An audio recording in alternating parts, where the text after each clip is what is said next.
Pile.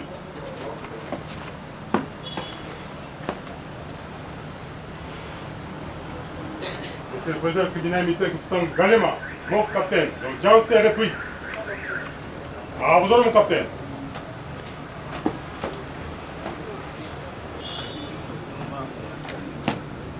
Armand, tiens. Repos. Le greffier vient procéder. C'est public du tribunal militaire des garnisons de Kinshasa Ngaliema. Ces gens en matière répressive au premier degré, en procédure de flagrance, à son siège du tribunal militaire des garnisons de Kinshasa Ngaliema. C'est jeudi septembre 2025.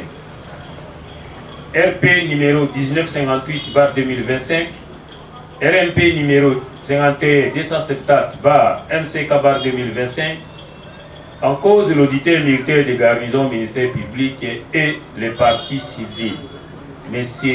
Mokola Nzangwa Alain, Madame Ndengo Simba Louange, ainsi que M. Kanda Tumba. Contre Bayanga Vondo Exaucé, Ndongala Herodia, Kutuba Sadame Laura Sakana, Luta Joël Antoine, Maimona Nzinga Jojo, Kinvita Kangu Patrick, Ngwala Selengo Joël, Mavungu Kazadi Gaël, Yoba Pierre, Mapongo Kilekete, Ntingi Mbala Exaucé, Mboyo Lieta, Mutombo Katole, Longomo Bokungu Ernest,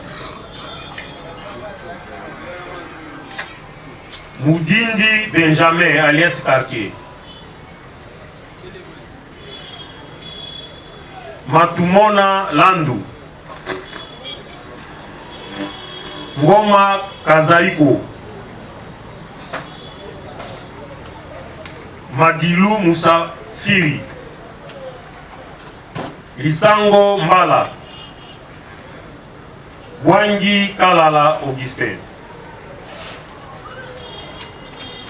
Lutonadio Bakotola, Elongama Diazola,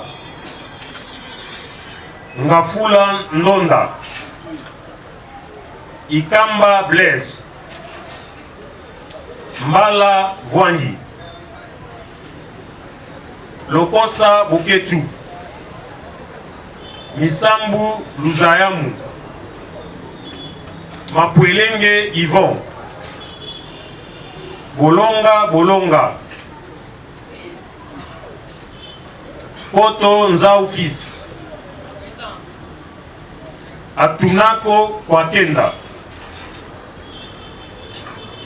Ndumbi Mulumba, Yala Kilemba, Kamwemba Muzombika, Kololo Kololo, Bwanga Joël, Mfwala Songo, Mbeko Sukami, Naswali Mbunza, Mayamba Ngateche, Lutonadio Masunguna, Mambote Lutumu, Samuele Musa, Mashaba Kibari, Manzita Mbongo, Masano Exaucé, Mapuya Makunda, Kaba Mundala, Alunga Afrique, Ndongo Baswama, Geto Vatoma, Diasivi Nzinga,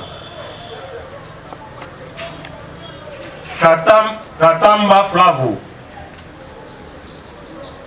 Yenge Ndopetelo, Mujiri Dinganga,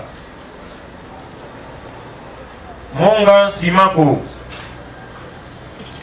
Mayele Mainga, Inyuna Bipoli, Konga Basele, Lokondo Boteku, Kinga Luende, Bemanu Ekofu,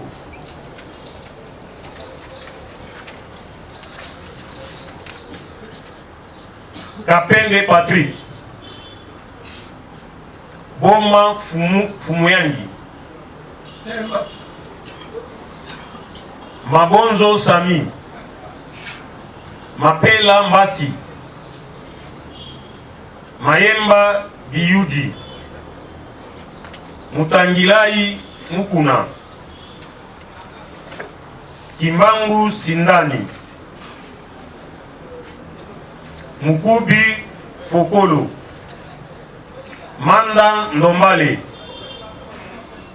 Ongombolo Wili, Mukuna Ngindu, Mfwala François, Mesila Mbangala, Lutumba Lubanzadio, Malunga Fumu Jacob, Lukifipa Kivine, Mangindula Elvis,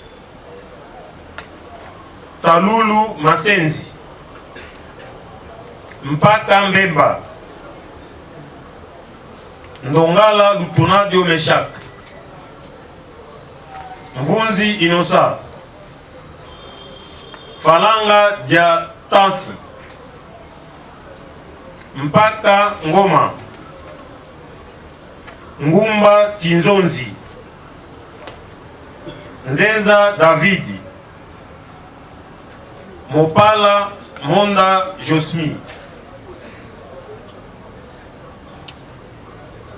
Lubeni Tusangabo, Bolemba Pikole, Kasusula Charles, Kinuka Menayame, Chisha Watisha, Mahindu Kisoloka, Muteba Luinda, Yasaba Sekemono, Kangu Kizandra, Masapu Kasi Barnabe, Bouchiri Amis Meshak et Mwanza Zola Jérémy. Monsieur Mokola Alain et Madame Ndengo Louange comparaissent et assistés par leur conseil, Maître Chaïda Kodi, avocat au barreau du Congo central. Conjointement avec Maître Bela Boukete, avocat au même barreau. Et conjointement avec Maître Nsoussankadi, avocat au barreau de Kinshasa. Acteur que seul M. Kola comparé assisté et l'autre il est représenté. M. Toumba Kanda, acteur qui ne comparait pas. On supposait que la défense est présente. Procède sur les mises contradictoires avec devoir.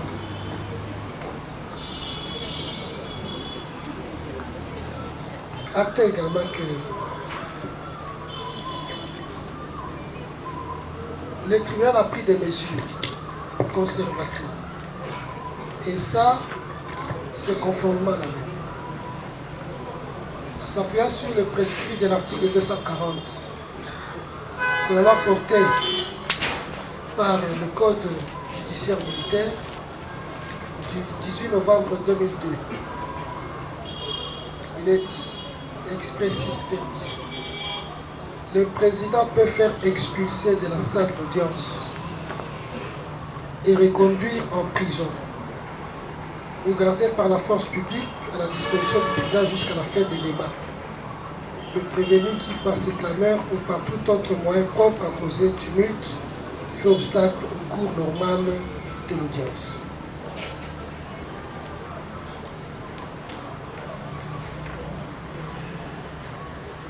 Voilà. Nous allons accorder la parole 30 minutes au parti civil pour présenter ses moyens. 1 heure du temps au ministère public pour présenter ses réquisitions et 2 heures à la défense pour plaider. Très rapidement, c'est chronométré, 30 minutes, vous avez la parole. Vu que les faits ont été clairement dits lors des instructions ici présentes, alors, votre honneur, nous sommes les avocats de la partie civile, M. Mokola et Mme Lengo, qui ont été victimes des faits commis par le prévenu Bebenjor et sa bande. Évidemment, pendant les instructions, nous avons assisté et nous avons déjà une bref aperçu des faits constitutifs de la cause. Mais néanmoins, nous allons relater en quelques lignes juste ce qui a été fait lors de l'ère, je peux dire, acte criminel. Votre honneur, en date du 22 et 23, donc du 22, la nuit du 22 au 23 juin 2025, nos clients ont été visités par les prévenus qui étaient munis de armes à feu et des armes blanches. Ils ont forcé d'entrer et ils ont même cassé la porte. Monsieur Mokola a eu la vie sauve parce qu'il a escaladé la fenêtre, bien qu'on l'a tiré 2 balles. Que fort malheureusement, sa femme, Madame Dengo, a été atteinte par un coup de machette sur la tête. Ils ont apporté avec eux quelques objets de valeur ainsi que l'argent. Une somme de $1 750 $, des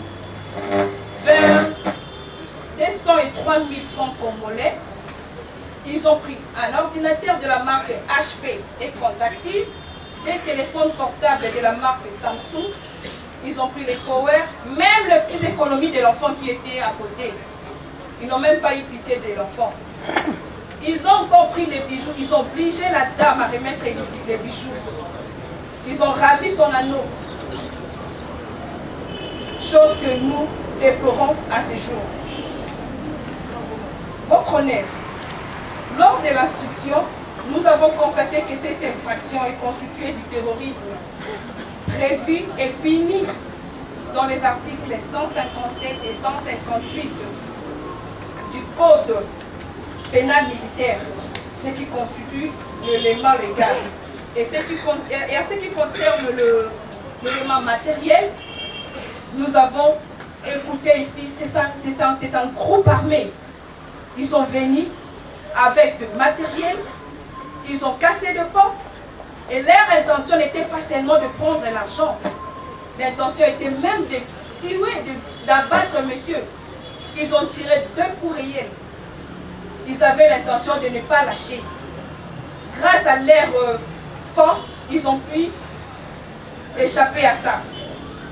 Voilà pourquoi, votre honneur, vous allez constater que ce qu'ils ont fait ont causé des préjudices et continuent jusqu'à ce jour causer des préjudices à nos clients parce que ce sont dans l'insécurité totale de là où ils sont.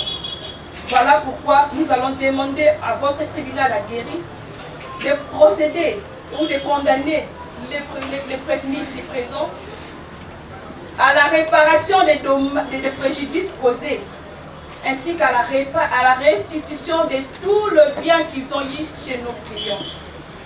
Ainsi donc, nous pouvons disposer, par ces motifs qui plaisent à votre illustre tribunal, de dire recevable la requête du ministère public, de dire établi en fait comme en droit l'infraction de terrorisme à charge de Bebenjor et ses complices, qui me condamne à la plus haute expression pénale les condamner à un dommage intérêt d'une somme de 20 millions de francs congolais et les ordonner à la restitution de tous les biens emportés, entre autres machines, téléphones, bijoux, même de l'argent qu'ils ont pris. De condamner le prévenu aux frais de cette instance, et ça sera justice, nous avons dit. Comme l'a dit mon estimé, nous serons vraiment brefs puisque nous avons touché tout dans la note de plaidoirie. Je veux simplement m'appeler sur les dommages que cet acte, l'infraction, a causé dans la famille des victimes. Alors, le préjudice subi est tellement énorme. Le préjudice subi est non seulement matériel, mais aussi moral. Le préjudice subi, c'est le préjudice qui a été causé par une autre personne, involontairement ou volontairement, a causé un grand dégât dans cette famille. Les enfants, psychologiquement, ne sont plus calmes. Les parents ne sont plus en paix, ne sachant pas quoi faire, quitter, changer de domicile, abandonner leur maison. Donc ils sont, tels qu'ils sont là, leur état moral n'est plus stable. L'intention criminelle a vraiment été étalée sur toute la ligne pendant les différentes audiences d'instruction. L'intention criminelle a été vraiment préméditée, puisqu'ils ont choisi la cible dès le début. Ils ont choisi cette famille malheureusement pour s'aimer la discorde, pour s'aimer l'instabilité mentale. Aujourd'hui, les enfants, à chaque fois qu'ils entendent quelqu'un frapper à la porte, ils accourent vers le parent parce qu'ils ont peur. Ils ne savent plus à qui ouvrir la porte. Il y a vraiment un dommage qui est causé.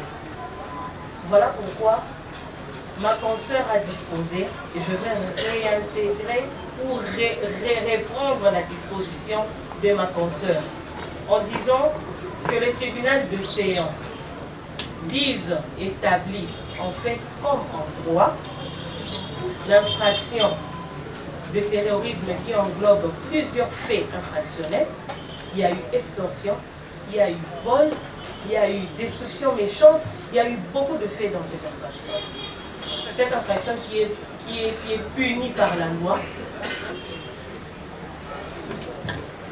Cette infraction qui est punie par la loi. Dans son article 157 à 160 du Code militaire congolais. Par conséquent, le tribunal de Séan va condamner le prévenu aux peines prévues par la loi. Ça, c'est principalement. Subsidiairement, je dirais que le tribunal de Séan dira recevable et fondée la constitution des partis civils, notamment de Madame Ndengo Ntimba et de Monsieur Mokola Alain. Dire ensuite recevable et fondée la demande de dommages et intérêts, puisque les préjudices sont clairement établis ici. Il faudrait une réparation. En conséquence, il condamnera solidairement le prévenu à la restitution des biens qui ont été volés, à la réparation des biens qui ont été détruits, et les condamner solidairement à payer la somme de 20 millions de francs congolais. Si vous dites le droit dans ce sens, ce sera justice. La famille peut retrouver au moins une vie stable. Nous avons dit. Le tribunal va laisser. Le tribunal donne droit. Vos réquisitions vous promet qu'il va en délibérer. Ministère public, vous avez 1 heure de temps pour vos réquisitions. Merci beaucoup, Monsieur le Président. Votre honneur, distingués membres de la composition, pour la parole que vous nous apportez. Monsieur le Président, il n'est un secret que personne, depuis un temps, nous vivons et assistons à des cas de vol avec machette, association de malfaiteurs ou un blessure aggravée. Et cette situation a mis en péril la quiétude ou la sécurité de la population quinoises en général et en particulier. Celles de familles entières qui ont été endeuillées dans les ressorts de votre tribunal, les auteurs de toutes ces barbaries,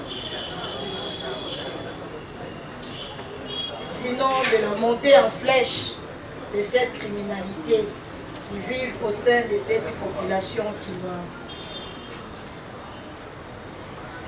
Déterminés à mettre hors d'état de nuire ces criminels et bandits, bon nombre d'entre eux ont été apostrophés par nous, avec le concours bien sûr de la police congolaise nationale et au regard de la gravité des faits par eux commis, nous les avons déférés devant votre auguste tribunal afin qu'ils subissent la rigueur de peine ou qu'ils soient jugés et condamnés proportionnellement à leurs actes. Nous vous avons présenté à ce jour 104 prévenus. Nous vous épargnons de la lecture car le greffier en a déjà fait.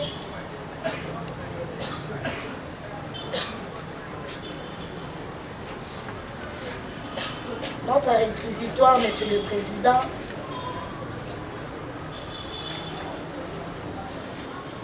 exige la réunion. Notre réquisitoire comporte 3 parties. Nous avons la première partie, le fait de la discussion en droit comme seconde partie et enfin la réquisition de peine. Le fait, Monsieur le Président, ces actes, Monsieur le Président, votre honneur, ne sont plus des simples délits. Ce sont des opérations organisées, ciblées, préméditées et très souvent motivées par la haine, la vengeance ou l'intimidation. Des quartiers entiers sont pris en otage par des groupes de ces inciviques, des milices déguisées en gangs ou encore des cellules dormantes qui s'attaquent à la vie, au bien et à la stabilité sociale. Des femmes, des enfants, des commerçants, des étudiants, Monsieur le Président, toutes ces catégories de personnes sont victimes des cruautés révoltantes, vols collectifs, extorsions, dégradations, détérioration des actes commis à l'aide des armes blanches ou à feu. Ce sont là des actes de terreur, ni plus ni moins. Ils sèment la terreur et désolation en troublant gravement l'ordre public. Monsieur le Président, votre honneur, nous poursuivons tous ces prévenus qui détruisent la paix publique. L'ordre public est troublé, gravement troublé à cause de tous ces prévenus. Voilà, le temps de l'impunité est révolu. À ce moment, nous réclamons des sanctions exemplaires. Non, mais pour rétablir l'équilibre. Pour rétablir l'équilibre,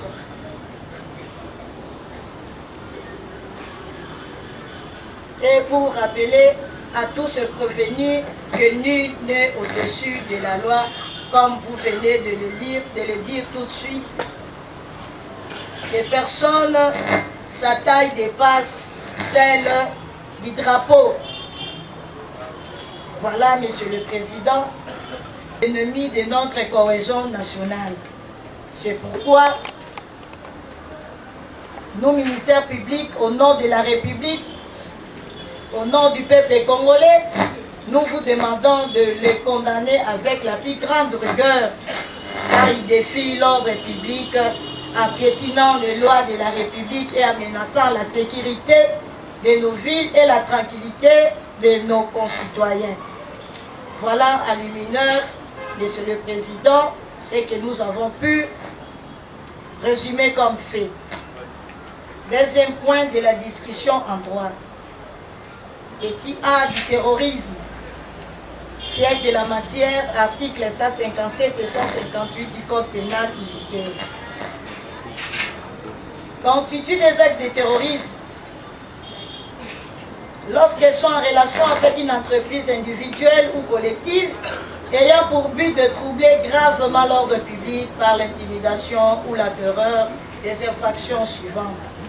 Les atteintes volontaires à la vie ou à l'intégrité physique de la personne, l'enlèvement et la séquestration de la personne, ainsi que le détournement d'aéronefs, des navires ou de tout autre moyen de transport. Les vols, extorsion, destruction, dégradation et détérioration constituent également un acte de terrorisme lorsqu'il est en relation avec une entreprise individuelle ou collective ayant pour but de troubler gravement l'ordre public par intimidation ou la terreur. Le fait d'introduire dans l'atmosphère, sur les sols, les sous-sols, dans les eaux de la République, une substance de nature à mettre en péril la santé de l'homme ou des animaux ou les milieux naturels. Pour son établissement, à l'instar de toute autre prévention, l'infraction sous analyse exige la réunion des trois éléments constitutifs ci-après: les auteurs faits, les faits visés par la loi, ainsi que la responsabilité morale des agents. Les auteurs des faits.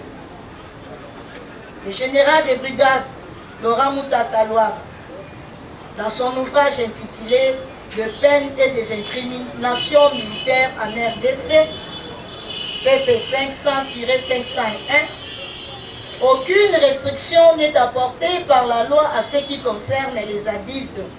Ils peuvent être militaires, assimilés aux civils, de nationalité congolaise ou étrangère et agissant individuellement ou en groupe. Il va sans dire que, poursuit-il, les cercles des justiciables des juridictions militaires subissent davantage un élargissement par suite de cette innovation légale. En outre, à partir d'une entreprise individuelle, les législateurs envisagent la possibilité d'un individu qui réalise isolement son forfait ou en participation criminelle, soit comme auteur matériel, soit comme auteur intellectuel, c'est-à-dire instigateur. En termes clairs, le terrorisme urbain peut se commettre soit par un individu, soit par un groupe d'adultes, tel est le cas de gangs appelés communément Kourouna. Dans les cas sous examen, le tribunal de CEA constatera que tous ceux prévenus, que ce soit ceux qui ont agi individuellement, que ce soit ceux qui ont agi collectivement, méritent d'être sanctionnés par ces articles, Monsieur le Président. Il demeure constant et évident, tel que démontré dans les faits si haut décrits, qui sont des auteurs punissables, des faits punissables, les faits visés par la loi. La même doctrine précitée enseigne que, pour beaucoup de pénalistes, les actes de terrorisme sont considérés comme des infractions des droits communs, commises dans certaines circonstances et pour certains motifs précisés dans les textes les définissant.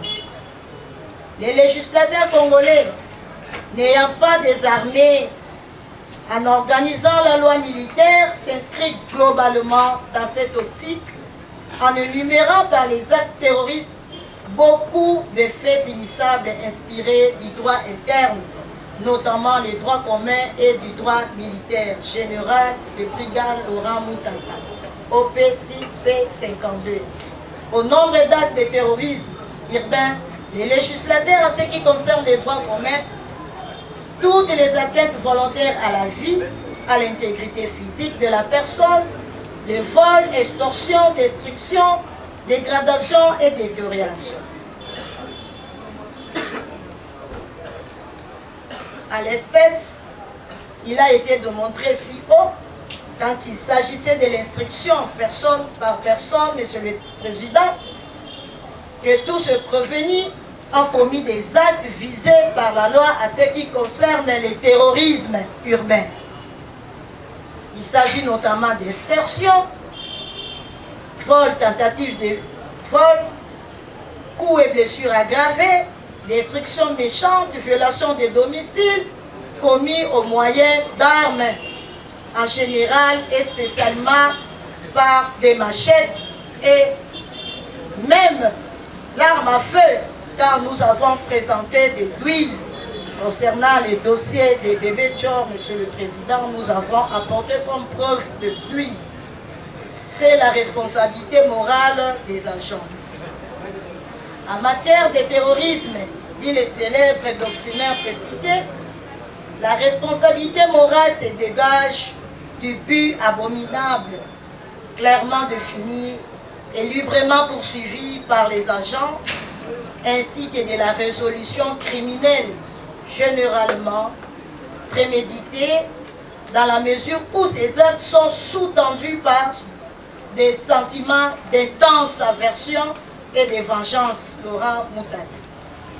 En droit congolais, le législateur définit autrement ce but. Au terme de l'article 157 du Code pénal militaire, les actes terroristes doivent avoir pour but de troubler gravement l'ordre public par l'intimidation ou la terreur.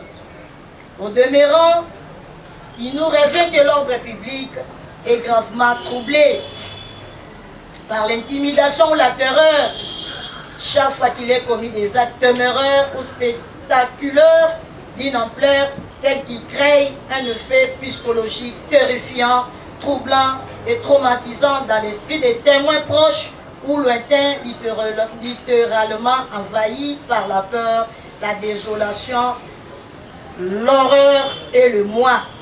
Vous avez bien suivi la partie civile lors de sa plaidoirie, Monsieur le Président. Cette partie civile qui est la partie jointe vient de dire que même ici, il y a des visiteurs qui frappaient à la porte de leurs clients, les enfants ont peur. Ont peur, Monsieur le Président, parce qu'ils ont été visités par ces hommes, ces prévenus qui sont toujours armés avec des armes blanches. Dans les cas d'espèce, ainsi qu'il est notoirement connu que les actes de terrorisme urbain si haut cités, non seulement qu'ils ont attristé, endeuillé plusieurs victimes dont les uns ayant bravé la peur ou les représailles ont comparu devant vous, mais aussi et surtout des avenues, des quartiers entiers, des directions, voire certains milieux publics ont été vidés de leurs habitants à cause de la machette, Monsieur le Président.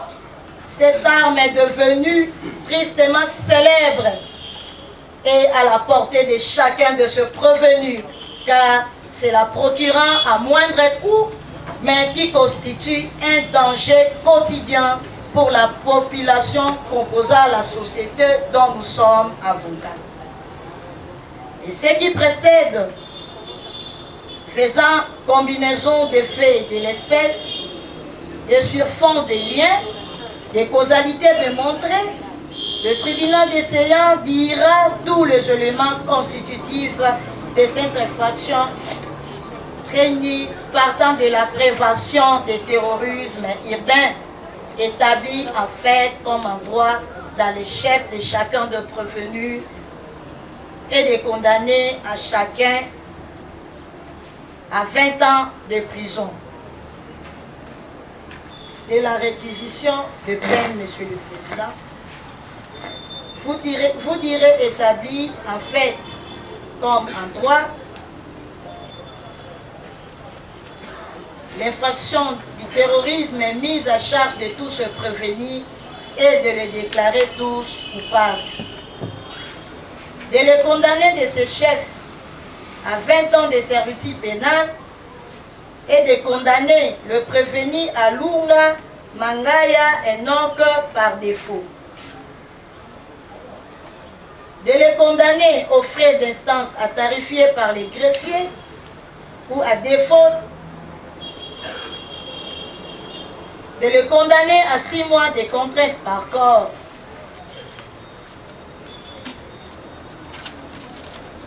De dire recevable et établi l'action de la partie civile qui a demandé un dommage intérêt de 20 millions de francs congolais.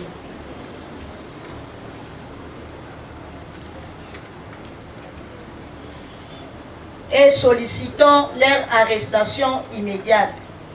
Fait à Kinshasa, septembre 2025, sous-lieutenant magistrat Mabela Diakese Rosette, premier substitut de l'auditeur militaire garnison Gagné. Merci. Le tribunal vous remercie. Donne droit à vos réquisitions et vous promet d'en délivrer. La défense, vous avez la parole. Honorable membre de la composition, pour la parole que vous nous accordez, 16h15. nous serons très professionnels dans notre plaidoirie. Et comme il y a tout un collectif, les estimés confrères, une attention toute soutenue, les débuts de cette procès. Le ministère public accuse les prévenus de terrorisme. Et tout au long de ce procès, nous de la défense, nous avons déploré sans cesse un élément capital qui doit caractériser ces procès. Parce que nous sommes en matière pénale. La preuve. Et cette preuve est assise sur les éléments matériels. Pour les uns, votre auguste tribunal constatera que le ministère public n'a pas apporté à suffisance des preuves les faits reprochés aux prévenus. Pour les autres, il y a des lacunes. De lacunes à telle enseigne que la défense se retrouvait dans l'incapacité de défendre certains de ses prévenus. Votre honneur, je vais m'atteler plus particulièrement sur le cas du prévenu Elongama Diazola. Lors de l'instruction de la cause, le ministère public accuse le prévenu Elongama d'avoir été l'auteur, d'avoir commis des actes de vandalisme dans certains quartiers de la capitale, notamment Mayo, Matadi Kibala, Makala 1, Makala 2, Selembao et j'en passe. Et que ce serait un certain chef de quartier non autrement identifié ou un chef coutumier, selon que nous avons entendu, qui aurait dénoncé le prévenu auprès de je ne sais qui. Nous avons compulsé les procès-verbaux. Nous nous sommes interrogés. Qu'est-ce qu'on reproche au prévenu Elongama Diazola? Qu'est-ce qu'il a concrètement fait? En quoi consistent ces actes de vandalisme? Ils ont été commis où? À partir de quel moment? Qui sont les victimes qui se sont plaintes à ce sujet? Il y a un silence.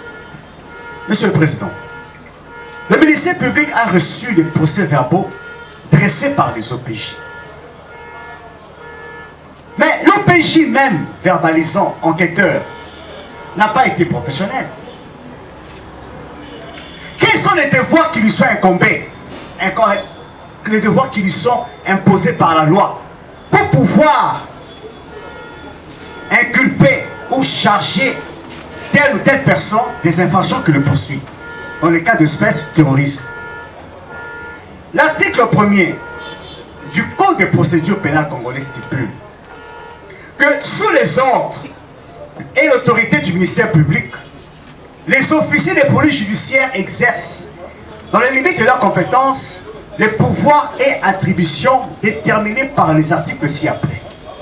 L'article 2 précise que les officiers des polices judiciaires constatent les infractions qu'ils ont mission de rechercher. À charge de prévenu et Longam, quelle infraction l'officier de police judiciaire et le ministère public, de surcroît, a constaté? Sinon, il dit que là, voilà, il a commis des actes de vandalisme. Mais en quoi consistent ces actes? Il les a commis précisément où? Donc, il n'y a aucune infraction constatée à l'égard du prévenu Longam. Et la loi dispose que les OPJ reçoivent les dénonciations, plaintes et rapports relatifs à ces infractions. Ils considèrent dans leurs procès-verbaux la nature et les circonstances de ces infractions, le temps et le lieu où elles ont été commises, les preuves ou indices à la charge de ceux qui en sont les auteurs présumés, ainsi que les dépositions des personnes qui auraient été présents ou auraient des renseignements à fournir. Ils interrogent les auteurs présumés des infractions et recueillent leurs explications. Les procès-verbaux se terminent par le serment écrit « Je jure que le présent procès-verbal est sincère ». Ils sont transmis directement à l'autorité compétente, en l'espèce au ministère public. Mais lorsque le ministère public a reçu ce PV qui lui a été transmis,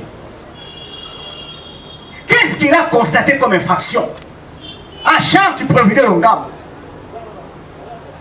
Et quelle est la nature de cette infraction pour nous permettre, nous de la défense, de pouvoir le défendre? Il parle des actes de vandalisme. Mais en quoi consistent ces actes de vandalisme? Nous avons dit lors de l'instruction qu'il y a obscur illibé, que le fait mis à charge de notre client ne nous permet pas de nous défendre aisément, ne nous permet pas d'assumer sa défense. Et les infractions ont été commises où? On parle de Matadi Kibala, mais c'est vaste. On parle de Makala 1, Makala 2, mais c'est vaste. On parle de Matadi Mayo, qui sais-je encore, monsieur le président. Et on s'est transposé sur le lieu. On a interrogé le public, nous a pris pour un fou. Parce que nous aussi, nous avons enquêté à notre façon. Nous avons été à Makala. Et on a posé la question, mais qui connaît le prévenu Longama pour avoir fait quoi? Silence, on nous a pris pour de fous. On était accompagnés des confrères. Mais comment allons-nous assumer la défense de notre client? Il a fait quoi précisément, Elonga? Il a commis quelle infraction? Le terrorisme a été commis où? Sur quelle avenue? Chez qui? Qui s'est plaint? Qui a été présent au moment où ces prévenus étaient en train de vandaliser? Qui l'a dénoncé? On nous parle d'un chef coutumier ou d'un chef du quartier, non autrement identifié. Mais il s'agit de quel chef? C'est quand même une autorité administrative. Il s'appelle comment? Il a dénoncé à qui? Monsieur le Président, ce n'est pas du professionnalisme parce qu'on nous a reproché d'être professionnel. Mais nous aussi, nous constatons que les dossiers du ministère public, tels que vous présentez, est plein de lacunes. Même votre auguste tribunal n'a même pas su poursuivre ce prévenu. Il y a un silence total sur le fait de le reprocher. Les terroristes, il a vandalisé qui? Il a tué qui? Il a estorqué qui? Quel bien? Qui s'est plaint? Il y a un silence total. Mais comment allons-nous défendre le prévenu Elonga Madiakesu, qui a passé plus de 2 mois en détention, inutilement? Mais la loi est claire.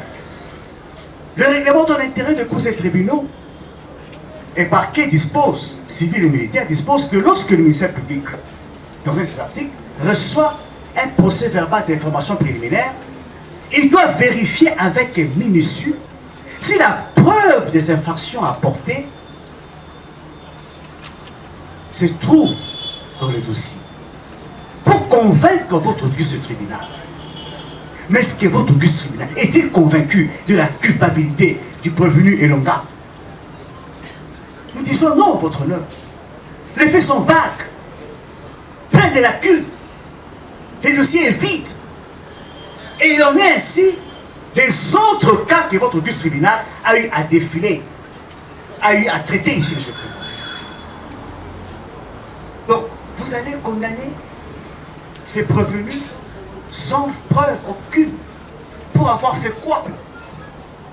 Et détruire ainsi leur vie, détruire ainsi leur jeunesse. Nous disons non, monsieur le Président.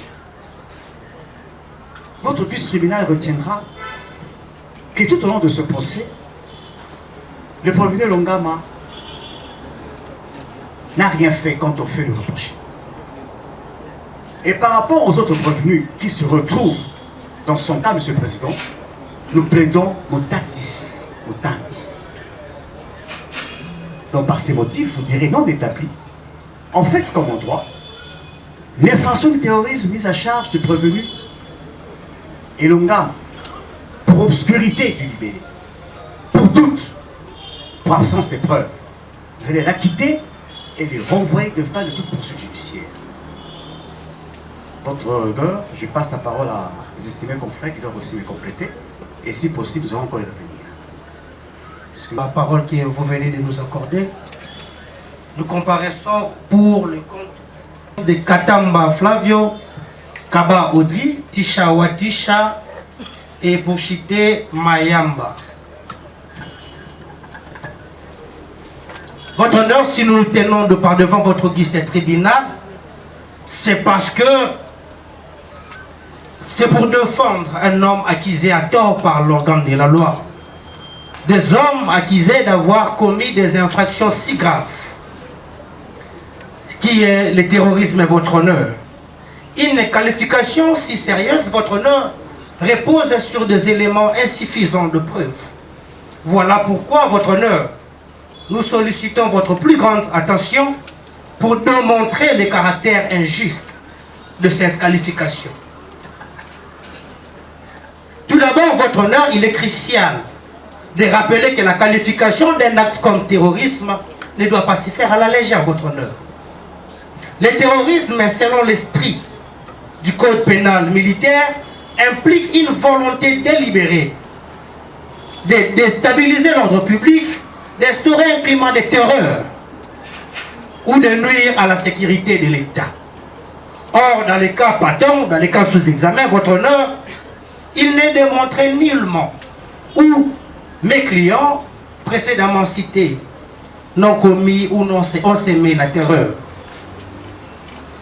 Aucun témoignage, votre honneur fiable, n'indique que les accusés ont œuvré avec un groupe de gens communément appelés Koulouna. Votre honneur, nous sommes dans une époque où nous dirons, nous ne sommes pas dans l'époque cicéronienne, où la parole pouvait s'envoler et que seuls les écrits pouvaient rester. Aujourd'hui, votre honneur, tout reste, tout. Rien ne s'envole, rien ne passe, tout demeure. Mais nous avons vu que l'accusation n'a apporté par devant votre tribunal aucune preuve, aucun témoignage pouvant concilier la participation criminelle de mes clients aux actes de terrorisme. L'accusation, sans vouloir être désobligeante, votre honneur, ne présente aucune preuve matérielle convaincante qui lie nos clients à des actes de terrorisme. Il n'y a pas de vidéo, pas de témoignage, pas d'enregistrement pouvant convaincre votre tribunal. Une accusation qui ne se fonde que sur des événements ou sur des spéculations qui se disent dans la société. Une accusation reposant simplement sur des éléments circonstanciels, sur des présomptions et non sur des preuves tangibles, votre honneur. Votre honneur, en absence de tels éléments matériels, mes clients ne peuvent être tenus responsables d'actes qu'ils n'ont pas commis. L'accusation fait des suppositions sur des motivations, sur les actions de mes clients sans fondement solide. Par exemple, votre honneur, que mes clients se seraient trouvés à un endroit où un incident a eu lieu. Votre honneur s'est retrouvé sur un endroit ou passé dans un endroit fait d'une personne d'office l'auteur d'un crime. Nous disons non, votre honneur. Votre honneur, accuser une personne à tort d'une infraction si grave qu'est le terrorisme est une démarche extrêmement grave, lourde même. Les conséquences de cette accusation sont dévastatrices. Non seulement pour l'accusé, mais aussi pour ses proches, voire la société, votre honneur.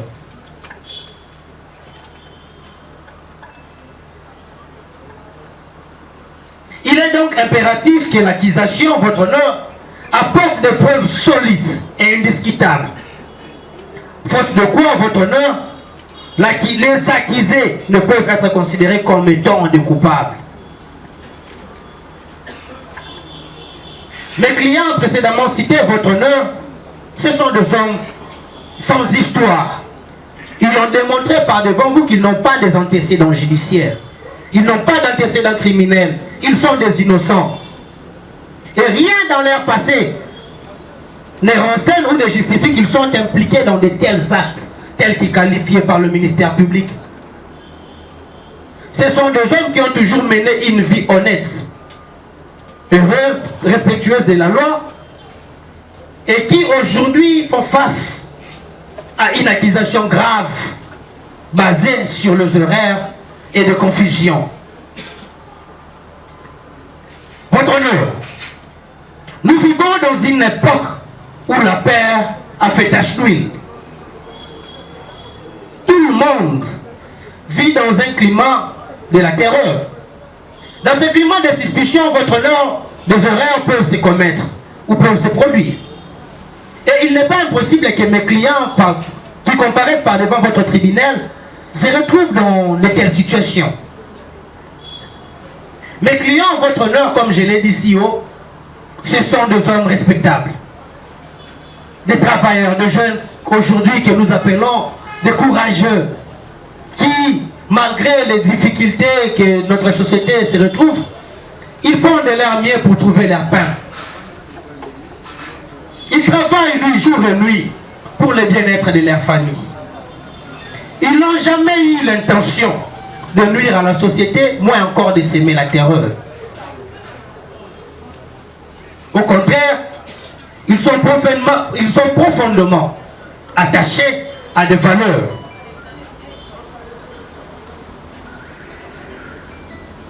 Il est d'autant plus important que votre auguste tribunal reconnaisse le caractère injuste de cette qualification.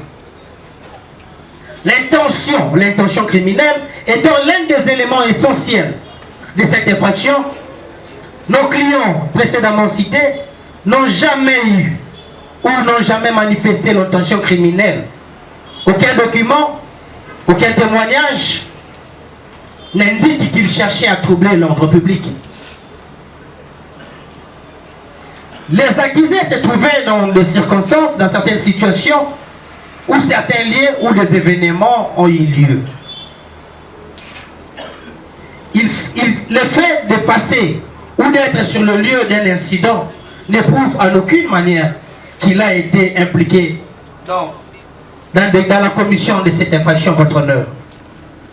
Dans l'affaire qui nous oppose aujourd'hui face au ministère public, il n'y a aucune preuve de ce qu'on appelle en droit la dolus directus, votre honneur, l'intention directe de commettre un crime. Mon client n'a jamais manifesté la volonté, mes clients, votre honneur, pour dire, n'ont jamais manifesté cette volonté de commettre un acte de terrorisme. Voilà pourquoi, face à de tels éléments, tels que démontrés à l'absence de preuves, votre honneur, lorsque vous allez vous retirer dans vos isoloirs habituels, pour délibérer de la présente cause, votre honneur, vous allez dire simplement, on établit en fait comme en droit l'infraction du terrorisme. Vous allez prononcer la relaxation immédiate de tous mes clients, car ils sont innocents, votre honneur. Aucune preuve n'a été apportée pour démontrer leur culpabilité. Une décision contraire à votre honneur serait irréparable de ses droits fondamentaux. Une telle démarche, ou dire le droit dans le tel sens, ainsi vous dire le droit dans une telle démarche, ainsi sera justice, sous réserve d'être complété par le confrère, nous avons dit. Je commencerai par dire une simple phrase, une vérité fondamentale qui est que nous ne sommes pas ici pour défendre les crimes commis par ces jeunes qui sont déférés devant vous. Non. Mais nous sommes là plutôt pour défendre les droits, parce que ce sont des personnes humaines. Des personnes humaines, comme le cas par exemple de mon client Barnabé Massam. Un garçon qui a été déféré devant vous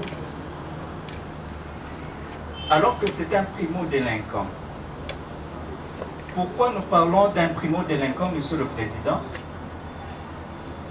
Parce qu'en réalité, ce jeune qui a été, avant d'être là devant vous, a été présenté devant l'OMP.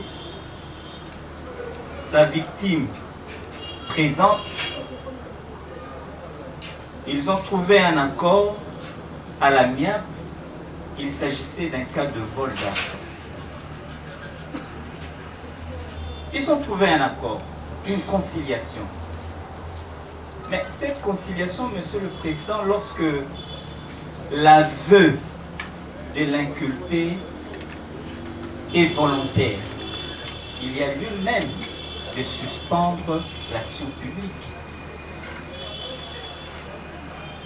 Ils ont trouvé un arrangement et voilà même que du montant qu'il devait restituer, il a même déposé un acompte. La preuve se trouve là. Et cette preuve a également été déversée dans le dossier, devant l'OMP.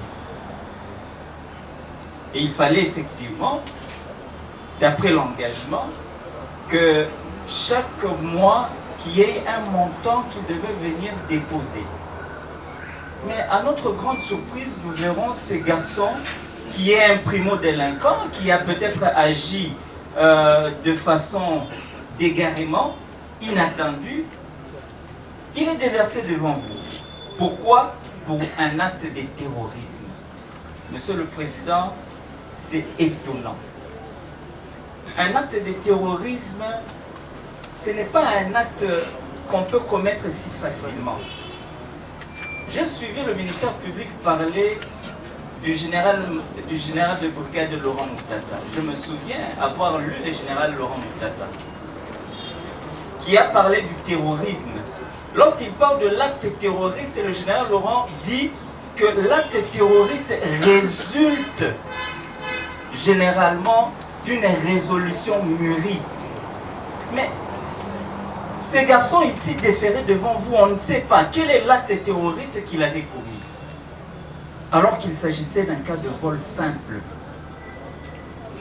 et lequel même il y a eu un arrangement. On ne sait pas. Nous nous sommes dit que, Monsieur le Président, au regard de l'article 17 du Code pénal congolais, votre tribunal pourra tenir compte des circonstances atténuantes. Pourquoi? Parce que ce n'est pas seulement un garçon comme assimilé à ceux qui sont là, des Koulouna Oussa, mais c'est un primo-délinquant, je le répète, parce qu'il avait agi par égarement. Il n'a pas d'antécédent judiciaire, vous pouvez vérifier. De lui-même, il a accepté de coopérer. De lui-même, il a accepté de restituer. De lui-même, il est passé aux aveux. Il a endossé toute la responsabilité. Il a accepté d'assumer le fait commis par lui. Monsieur le Président, pour le cas de ces jeunes, si seulement vous pouvez tenir compte des circonstances atténuantes pour les libérer. La justice ne se résume pas, Monsieur le Président, à punir seulement. Non. La justice a également le rôle de corriger. La justice a également le rôle de comprendre les faits dans le fond avant de rendre un jugement. La justice a également le rôle de réinsérer, et surtout dans le cas qu'il s'agit d'un primo-délinquant. Il y a également le cas de Mbonza Naswali, qui a agi déféré devant vous, Monsieur le Président, en corréité avec Moïse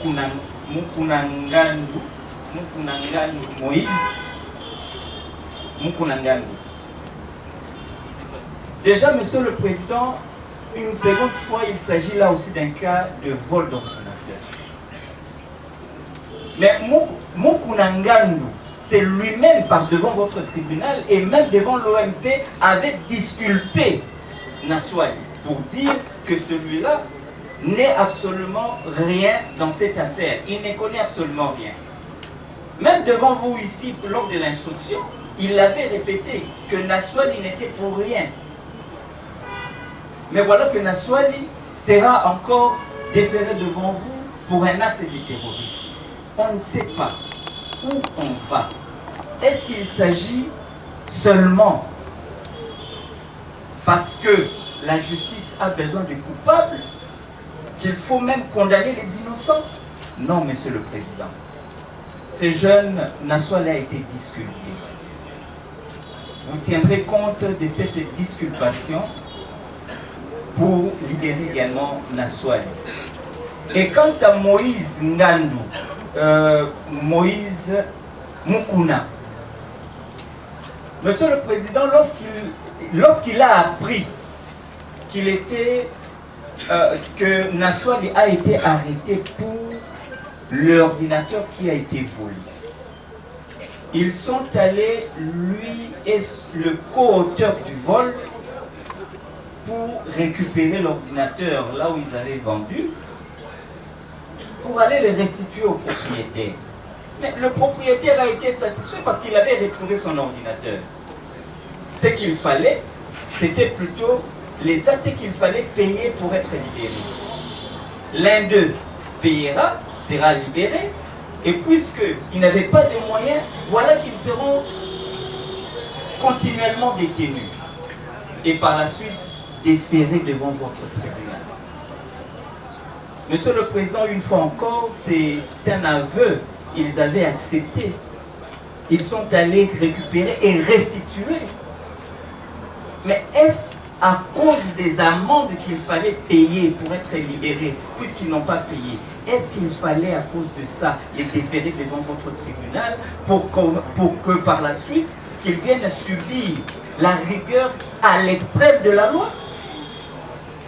Non, Monsieur le Président.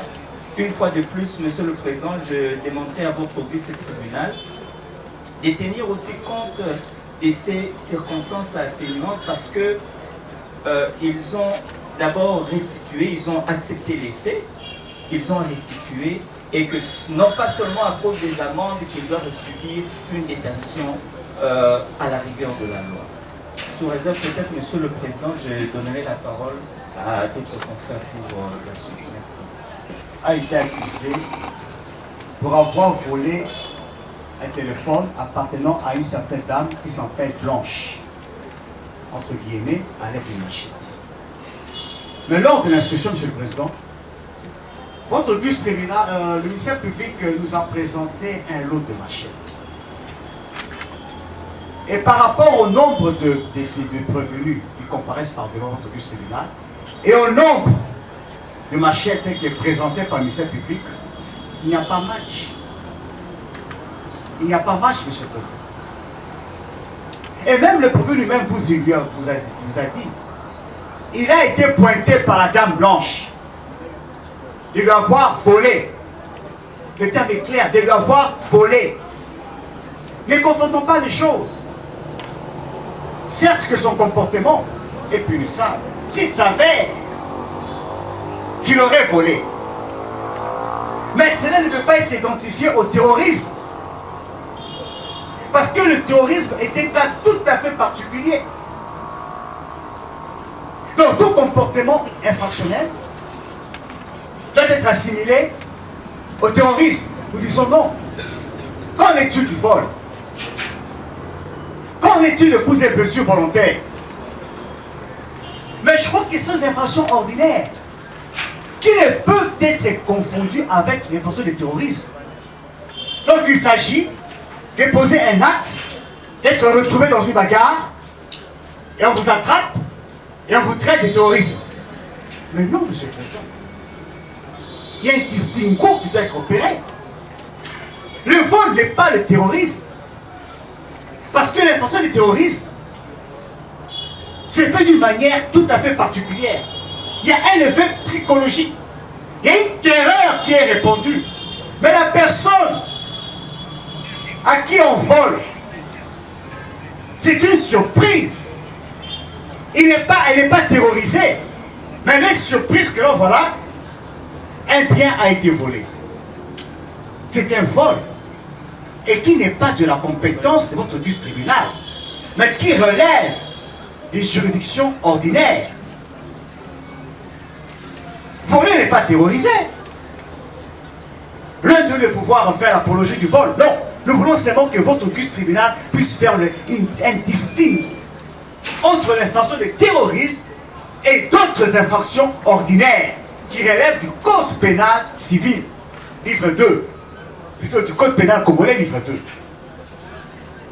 Donc, à l'égard du prévenu, vous, monsieur le Président, il y a une mauvaise qualification de l'infraction. S'il s'avérait qu'il avait volé, il n'a pas terrorisé. S'il s'avérait. Et dans votre auguste tribunal, s'il ne veut pas croire à l'innocence du prévenu qui, du reste, a dit qu'il n'a jamais terrorisé, et que c'est vrai qu'il avait volé, s'il s'avérait, votre auguste tribunal dira pour droit que le vol n'est pas le terrorisme. Et que cela ne relève pas de votre compétence pour statuer quant à ça. Et que les faits ont été mal qualifiés par le ministère public. Donc vous allez donc disqualifier l'infraction de terrorisme mise à charge du prévenu vous-ci, le requalifier en infraction de vol et permettre à ce que cette infraction soit examinée par un tribunal compétent pour connaître de sa matérialité et pour savoir si cette infraction est établie en fait comme en droit. Donc, votre auguste tribunal, monsieur, naturel, et c'est là-bas que nous allons en discuter pour savoir si, oui ou non, il avait commis cette infraction. Nous avons dit, monsieur le Président. Vous estimez qu'on ferait s'il peuvent me compléter? Merci, monsieur le Président. Nous revenons particulièrement pour le cas de Mouyamba, qui, pendant l'instruction, a reconnu par devant vous qu'une fille aurait perdu une perruque et que lui a été pris pour mesure d'enquête, votre honneur. Simplement, si Mouyamba se représente aujourd'hui par devant votre tribunal, il n'est là qu'à titre d'une victime expiatoire. Parce que le véritable auteur de cette infraction a pris fuite. Et que lui, innocent, ne connaissant pas les rouages ou comment fonctionnent ces choses, déposant son colis parce qu'il est porteur. Il déposait son colis et du coup, il voit les éléments de la police tomber sur lui. Et que la victime même a reconnu que ce n'était pas lui l'auteur de l'auteur du vol. Votre honneur, vous remarquerez simplement qu'il n'est ici que comme victime expiatoire et non pour terrorisme. Parce qu'il n'a commis le terrorisme nulle part, comme l'a dit le ministère public. Donc, pour chuter, lorsque vous allez vous retirer pour délibérer de la présente cause, votre honneur, vous allez tenir compte de toutes ces circonstances atténuantes et vous allez lui accorder sa liberté en disant non établi en fait comme en droit l'infraction du terrorisme telle qu'elle est déclarée par le ministère public. Nous avons dit sous réserve d'être complété. Merci beaucoup, Monsieur le Président, pour la passation verbalise de la parole. Monsieur le Président, si nous sommes à ce stade, c'est pour des raisons précises. Entre autres, assurer la défense. Pour nous, ce sont des clients, mais pour le tribunal, ce sont de prévenir. Je suis recroquevillé par le réquisitoire du ministère public dans le fait. Et c'est ce qui a même chabouché notre mémoire pour pouvoir relier le fait et les droits quant à ce qui concerne la défense de nos prévenus.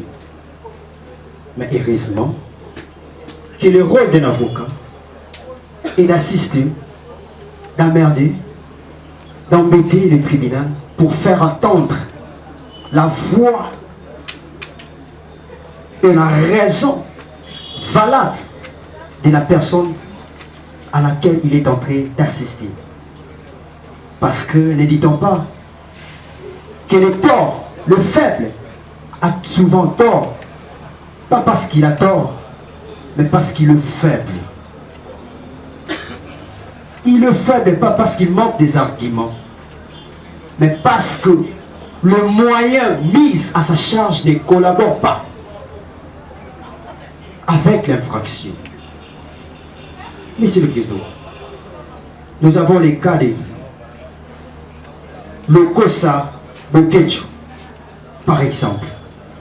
Nous avons suivi le ministère public nous dire, sans précision, sans preuve, qu'il aurait volé le téléphone d'une personne et il aurait y a collaboré de manière à en correcter avec un autre prévenu. Et Monsieur le Président, lors de la confrontation ou lors de l'ère réquisitoire, M. Bokecho a dit clairement qu'il ne connaît pas le prévenu auquel le ministère public les a fait passer devant lui. Et il n'a pas été arrêté pour vol, mais il était sorti comme tout jeune, avec le problème qu'a la régie des eaux. C'est à 23 h qu'il est allé puiser de l'eau. Dans son coin ou dans son quartier, il y a un problème d'eau. Il est allé puiser de l'eau. Et c'est à ce moment-là qu'il va rencontrer les éclaireurs, les soi-disant éclaireurs. Au lieu d'être les éclaireurs qui éclairent la police, mais ce sont les éclaireurs qui amènent le jeune à être arrêté inutilement. Et c'est comme ça qu'il sera arrêté au niveau de la police jusqu'à cheminer à l'auditorat et venir devant votre guise tribunal. Nous avons demandé à ce qu'on nous brandisse le PV de saisie qui atteste qu'il aurait volé le téléphone. On n'a pas vu là où il a eu à voler le téléphone et on n'a pas vu la victime venir se présenter. Puisque quelqu'un à qui on a volé, à qui on a fait du mal, il aurait dû être là pour soutenir les accusations. Nous n'avons pas vu la victime venir se présenter. Du début jusqu'à la fin. Et le ministère public ne nous a pas convaincus en liant la qualité qui existe entre le prévenu Lokosa Bokecho et un autre prévenu qui a comparé devant votre guise tribunal.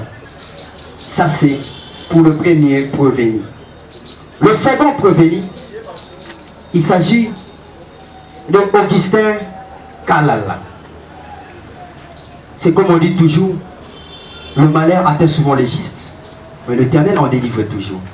Monsieur le Président, je ne peux pas comprendre qu'un parent qui prend son enfant pour des mesures provisoires, il va les déposer à la police pour que la police éduque son enfant et par après il va se retrouver et son enfant serait devenu Koulouna.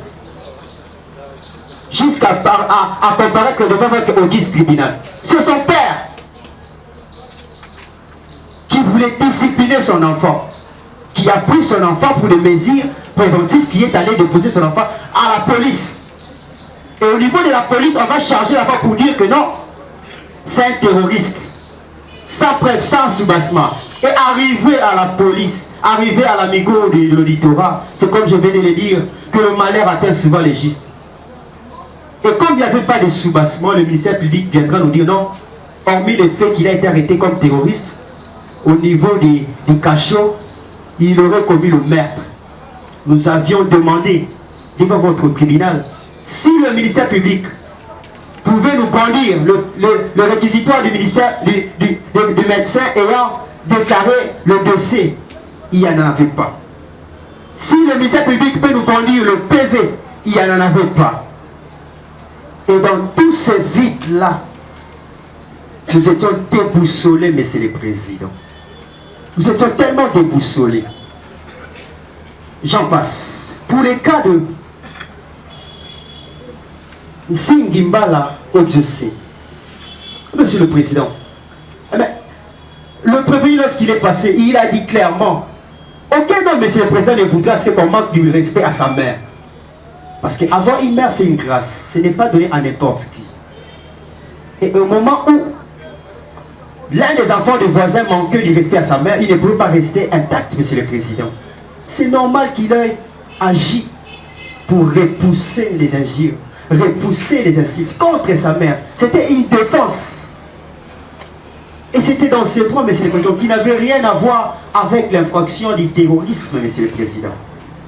Ce sont des faits civils qui ne devaient pas se prêter à jusqu'ici, Monsieur le Président. Donc moi, je vous parle à passer plus de 2 et 3 semaines inutilement. Pour les cas, Monsieur le Président, des Pekoro Soukane par exemple, lui aussi, nous avons demandé le PV de saisie. Le ministère public ne nous a pas brandi le PV de saisie. Puisqu'on nous a dit qu'il aurait opéré avec des machettes. On n'a pas vu la machette. Devant votre guise tribunal, Monsieur le Président. Nous avons un autre cas.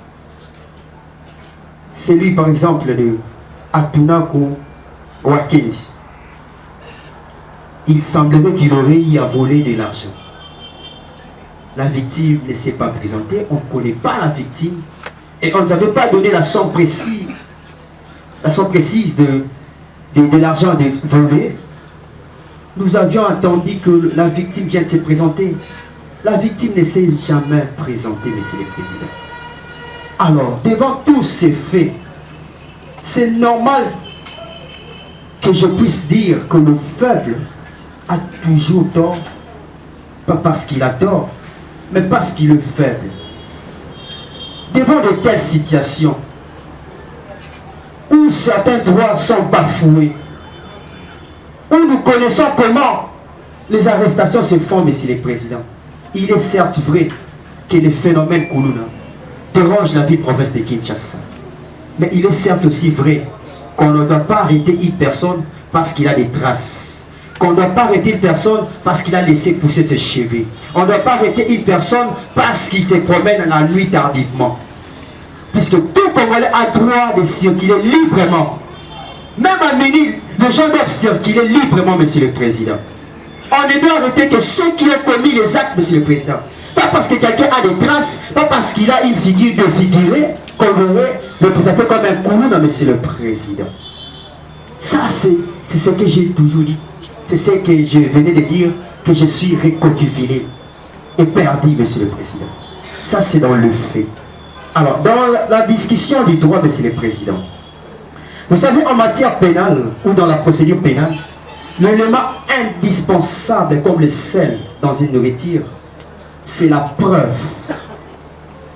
Peu importe ce qu'aurait commis une personne, mais sans la preuve, Monsieur le Président, c'est presque impossible de pouvoir condamner une personne. C'est pas pour rien qu'on dit la charge de la preuve incombe à celui qui allègue. Et dans le cas sous examen, c'est au ministère public incombe la charge. C'est au ministère public de nous démontrer noir sur blanc que telle personne avait commis tel fait dans tel endroit, devant telle personne, telle victime, tel coin. C'est comme ça qu'on aurait dû procéder.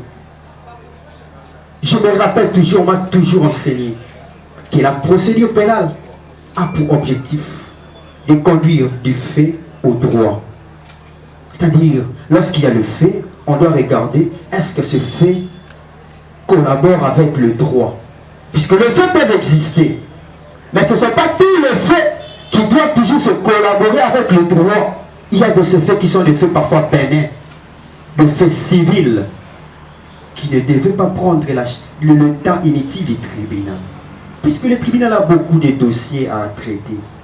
On ne doit pas commencer à prendre quelqu'un qui a dit à quelqu'un tout finalement, on les prend ici, Koulouna. Quelqu'un qui se promène, on les prend ici, Koulouna, monsieur le président. C'est un peu ça notre souci, la preuve. Le moyen de la preuve. C'est un élément important et indispensable, monsieur le président. Alors, nous avons lu la disposition de l'article 157 qui parle du terrorisme, par exemple, monsieur le président. Sans pour autant entrer dans la définition de cette infraction, moi je vais décortiquer les éléments essentiels de cette infraction. Puisque parfois, lorsque le législateur définit une disposition, il ne donne pas des définitions précises. Il faut recourir à la doctrine, il faut recourir à plusieurs interprétations pour décortiquer l'intelligence des législateurs. L'infraction du terrorisme, monsieur le président, on dit, en rapport avec cette infraction, par exemple, il y a des éléments qui concourent pour que l'infraction puisse avoir ce qu'on appelle la résistance ou l'existence. Entre autres, monsieur le président, l'élément matériel. C'est un élément indispensable. On ne peut pas parler de l'infraction sans pour autant se baser sur des éléments matériels. C'est-à-dire les actes. Qu'est-ce qu'il a fait? Est-ce que ces actes entrent dans l'économie de l'infraction telle que le législateur a voulu? Mais si ces infractions-là, si les actes n'entrent pas dans l'économie de cette infraction, je ne vois pas pourquoi nous serons ici, monsieur le président. Je ne sais pas pourquoi. On dit, pour que l'infraction de terrorisme puisse exister, il faut que l'agent ait agi avec le dessein de nuire gravement à la population. Mais monsieur le président, on ne nous a pas dit que le prévenu, le COSA par exemple à Boketch, aurait terrorisé telle population. On ne nous a pas dit cela, monsieur le président. Nous, on s'attendait à ce que ça soit comme le procès de Jésus-Christ, où la foule venait, crucifiez-les, crucifiez-les, crucifiez-les, quand bien même que Jésus est un innocent. Mais ici, on n'a pas vu la foule, la population, venir crier que tel c'est un terroriste. Mais pour d'autres prévenus, monsieur le président, nous avons vu des avocats venir comparaître, nous avons vu le plaignant, nous avons vu des victimes, nous avons vu des renseignants. C'est tout à fait logique, monsieur le président. Je ne vois pas pourquoi quelqu'un qui a été terrorisé et qui s'abstente à venir clouer celui qui l'a terrorisé. Ça, c'est ce que j'appelle manque des actes. Monsieur le président, il ne suffit pas qu'on parle seulement des actes qui ayant favorisé l'infraction, mais on doit aussi tenir compte d'un autre élément qui est l'élément moral, entre autres le comportement de l'agent, ou encore l'intention de cette personne. Est-ce qu'il agit en connaissance de l'infraction? Est-ce qu'il agit à dessein de nuire? Pour quelqu'un qui se promène à 23 ans, il sait que je suis dans mon pays. Est-ce qu'il a agi avec intention de pouvoir aller terroriser? Pour des faits qui se sont passés en famille, un père qui prend son enfant, qui va l'amener à la police pour des faits civils, il n'y a pas un comportement, monsieur le président, qui aurait occasionné ou qui aurait donné naissance à l'infraction du terrorisme, monsieur le président. Alors, monsieur le président, devant tous ces vides, devant toutes ces inepties, monsieur le président, ça ne nous met pas dans le bain de pouvoir, monsieur le président. Vous savez, monsieur le président, assurer la défense d'un prévenu n'est pas si facile. Il n'y a que l'avocat qui connaît véritablement le fait qu'aurait commis son client. Pourquoi? Parce qu'il entre dans le cœur de celui qu'il est en train de défendre. C'est un peu ça, monsieur le président. Pour ne pas prendre tous les monopoles de la parole, puisque nous sommes un collectif aguerri, Monsieur le Président. Et dans notre économie des temps que vous avez accordé, à tout moment, je reviendrai, Monsieur le Président, pour faire valoir, Monsieur le Président, que le réquisitoire du ministère public jusqu'alors sont encore maîtrisables et nous reviendrons d'une manière ou d'une autre, Monsieur le Président. Sans pour autant monopoliser la parole, je passe la parole. Mon frère a presque tout dit. Mais nous voulons ici revenir sur la définition de l'infraction dont il est question. Monsieur le Président, les prévenus sont poursuivis pour le terrorisme. Cette infraction, Monsieur le Président, est prévue et punie aux articles 157 à 160. Il a dit ceci, Monsieur le Président.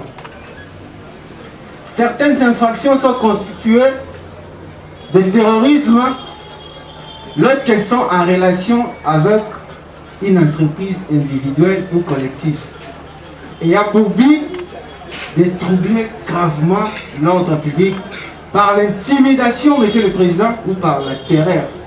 Monsieur le Président, je voudrais vous amener à une gymnastique pédagogique simple pour que vous puissiez comprendre de quoi il s'agit, Monsieur le Président. Dans la définition, Monsieur le Président, il existe 3 éléments. Premièrement, Monsieur le Président, il faut qu'il y ait une infraction au préalable.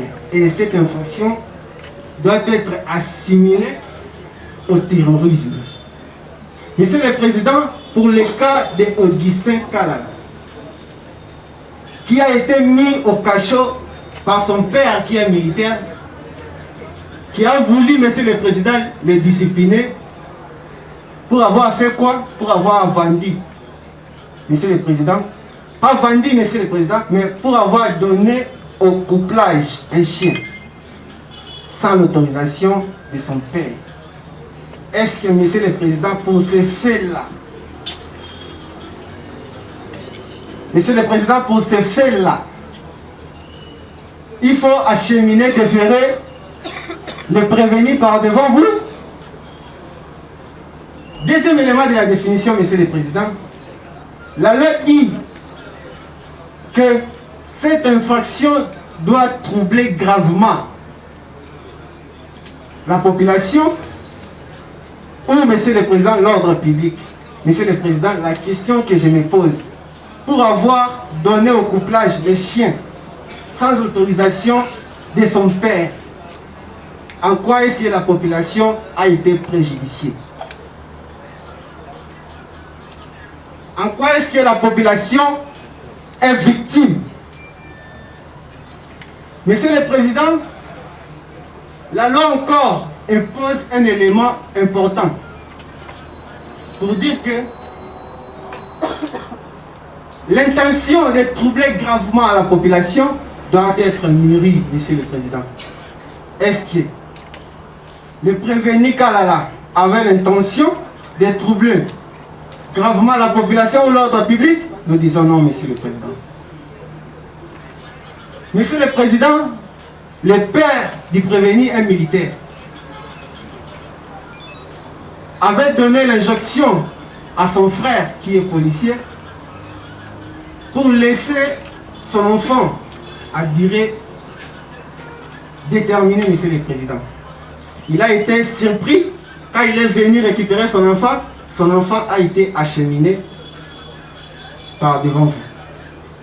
Monsieur le Président, le ministère public poursuit ses prévenus. On a demandé, vous-même vous avez demandé au ministère public, quelle infraction vous poursuivrez à ces prévenus-là? Le ministère public il répond pour dire que la population avait fait des déclarations contre lui. On a demandé qu'il brandisse les preuves. Il a été incapable de vous apporter les preuves, Monsieur le Président. Sur ce, Monsieur le Président, votre regard d'un observateur averti nous rassure pour l'acquittement de ces prévenus. Pour les autres prévenus, Monsieur le Président, il n'y a pas lieu de dire que cette infraction est établie. Pourquoi, Monsieur le Président? Parce que les éléments inévitables dont la loi a besoin ne sont pas réunis pour établir cette infraction. Vous allez, Monsieur le Président, regarder parmi eux. Monsieur, monsieur.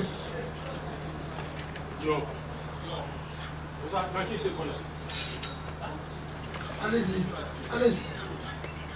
Merci, Monsieur le Président. Nous sollicitons, Monsieur le Président, l'acquittement de ces prévenus. Pour le cas de Bouchiri, Bouchiri a été arrêté comment, Monsieur le Président? C'est un motard qui a une femme et un enfant, Monsieur le Président, qui était sorti comme vous, Monsieur le Président, pour aller travailler. Et subitement, Monsieur le Président, il a été arrêté à la suite d'une incompréhension entre son collègue motard. On lui a demandé les amendes, Monsieur le Président, présentement, il n'en avait pas. Monsieur le Président, il a été acheminé par devant vous avec sa moto. Je suis allé moi-même voir le magistrat Kainde pour savoir de quoi il s'agissait. Monsieur le Président, je constate que la moto a été libérée. Monsieur le Président, le prévenu est là. Et qui a récupéré la moto, Monsieur le Président, c'est son grand frère. Est-ce que, Monsieur le Président, il s'agit de terrorisme? J'ai dit non. Il n'y a pas lieu de dire que l'infraction de terrorisme a été établie. Monsieur le Président, pour conclure, pour les autres prévenus que le confrère avait cité les noms, Monsieur le Président, le ministère public avait poursuivi ces deux prévenus, Mbala et Bokechu, pour avoir extorqué les téléphones de Madame Christelle. Monsieur le Président, nous avons posé la question le jour-là pour savoir est-ce que Madame Christelle avait la preuve qui atteste que le téléphone lui appartient. Le silence du ministère public, Monsieur le Président, nous a fait comprendre que il y a des doutes. Monsieur le Président, les prévenus ne se connaissent pas, mais ils sont poursuivis en participation criminelle. Monsieur le Président, il y a lieu de dire que les éléments prévus pour que cette infraction soit établie, Monsieur le Président, les éléments ne sont pas réunis. Vous allez donc, Monsieur le Président, les acquitter. Mais si par impossible, Monsieur le Président, vous estimez que vous voulez à tout prix envoyer ces prévenus en prison, parce que le ministère public en a marre de Koulouna, il faut à tout prix les envoyer en prison, Monsieur le Président. Nous disons, Monsieur le Président, les téléphones qui a été volé, Monsieur le Président. Est-ce que pour ça, les prévenus doivent faire 20 ans de prison? Est-ce que pour un téléphone de 30 $, 50 $, Monsieur le Président, voire même 70, les prévenus doivent faire 20 ans de prison? Il y a lieu, Monsieur le Président, que vous puissiez, lorsque vous allez vous retirer, Monsieur le Président, tenir compte de tous ces aspects. Nous passons la parole aux confrères pour la suite de notre plaidoirie. Sous réserve d'être complété, Monsieur le Président, nous disposons de manière rocambolesque. Monsieur le Président, étant donné que le prévenu que nous avons cité, c'est pas pour rien que je cite ce prévenu, Monsieur le Président. Bokechi Lokosa, Singimbala, Atunako, Wakenda. Monsieur le Président, c'est parce que ces gens ou ces prévenus sont poursuivis dans un dossier qui est presque vide. Et même le ministère public, là où il se dit, mais comment cet avocat est allé vraiment au fond pour connaître que non, ces gens-ci sont vraiment des innocents. Alors, Monsieur le Président, comme leurs familles sont déjà là, ils ont été invités pour venir prendre leur frère, Monsieur le Président. Vous allez les acquitter, Monsieur le Président, puisqu'il n'existe aucune infraction qui pèse sur eux. Et non seulement il y a une infraction qui pèse sur eux, il y a ces infractions qui pouvaient peser sur eux sont dépourvues de tous les moyens, Monsieur le Président. Lorsqu'on parle de la preuve, Monsieur le Président, on tient compte du moyen de la preuve, on tient compte de la charge de la preuve, Monsieur le Président. Et quand ces deux éléments, Monsieur le Président,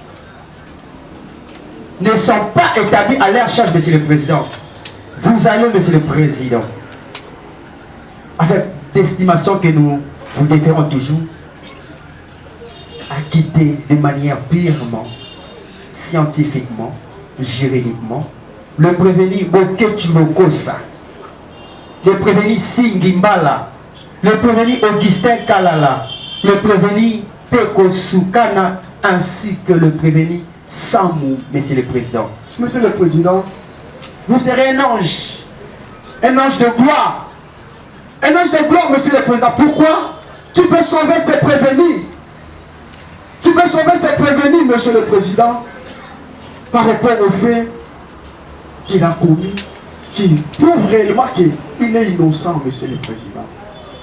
Lorsque vous serez dans votre délibéré, Monsieur le Président, vous jugez innocence à cette prévenue Ngumba Kinzonza Dieveil, vous le quittez le pire simple, Monsieur le Président, nous avons dit.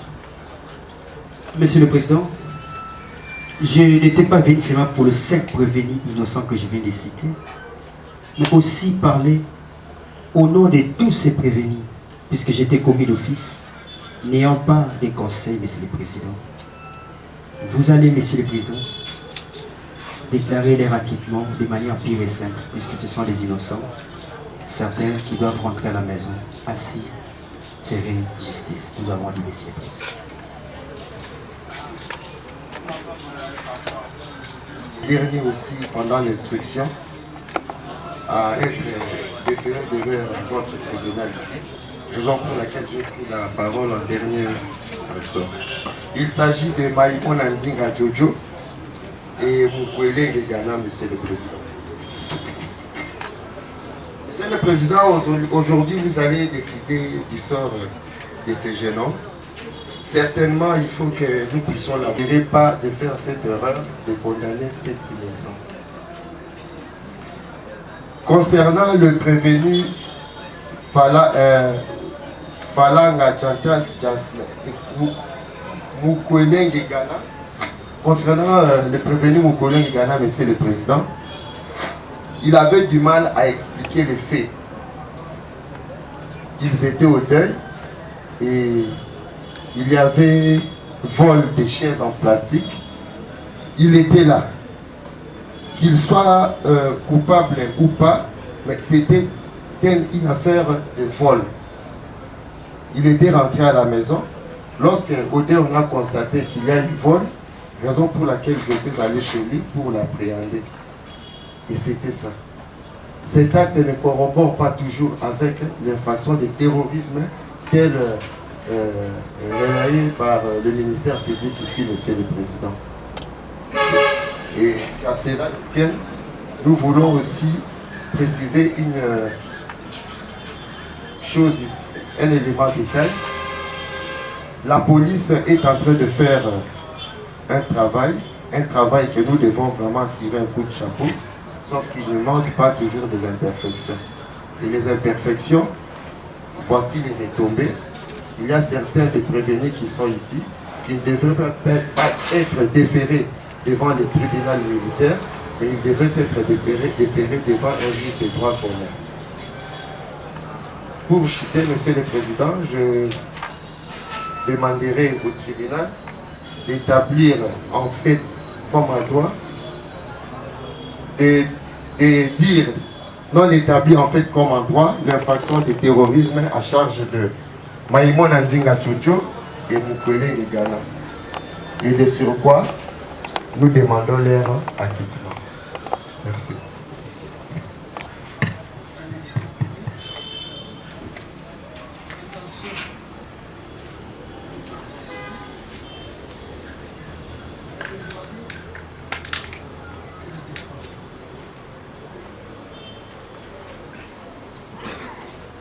Je vais accorder la parole en dernier